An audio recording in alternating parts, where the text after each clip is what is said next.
ক্যারিয়ারের রজত জয়ন্তীতে শাকিব খান। ক্যারিয়ারের ২৫ বছর পূর্ণ করেছেন ঢাকাই সিনেমার বর্তমান শীর্ষ নায়ক শাকিব খান। ১৯৯৯ সালের আজকের এই দিনে চলচ্চিত্র অভিষেক হয়েছিল ঢাকাই সিনেমার এই মহাতারকার। শাকিব খান প্রথম চুক্তিবদ্ধ হন সবাই তো সুখী হতে চায় এই সিনেমাটিতে। আফতাব খান টুলু পরিচালিত সে সিনেমার মাধ্যমে ১৯৯৯ সালে প্রথম ক্যামেরার সামনে দাঁড়িয়েছিলেন শাকিব খান, যেখানে তার বিপরীতে ছিলেন কারিশমা শেখ।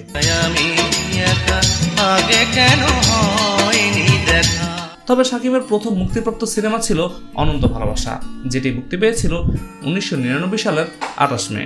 অনন্ত ভালোবাসা পরিচালনা করেন প্রয়াত সোহানুর রহমান সোহান। ছবিতে শাকিব খানের বিপরীতে ছিলেন চিত্রনায়িকা মৌসুমীর ছোট বোন ইরিন জামান। সে সিনেমাটিতে দুজনেরই অভিষেক হয়েছিল একসাথে। এমনকি সেই চলচ্চিত্রটি এখন স্মরণীয় হয়ে আছে সবার মনে। সেই সিনেমাটি ব্যবসায়িকভাবে সফলও হয়েছিল এবং নজর কেড়েছিলেন সবার। তবে বিশেষ নজর ছিল শাকিব খানের উপর। ভালোবাসা চলবে সূর্য যতদিন। নিজের ক্যারিয়ারের রজত জয়ন্তীতে ছবিজাঙ্গনের লোকেরা ছাড়াও এই ঢালিউড কিং খানকে শুভেচ্ছা জানিয়েছেন অগণিত ভক্ত ও সমর্থকরা।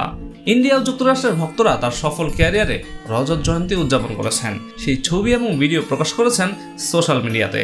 ইন্ডিয়ার দক্ষিণ ২৪ পরগনার ডায়মন্ড হারবার কেল্লার মাঠে দিনব্যাপী শাকিবের ক্যারিয়ারে রজত জয়ন্তী উদযাপনের উদ্যোগ নিয়েছে শরৎ মিউজিক ভেঞ্চার্স।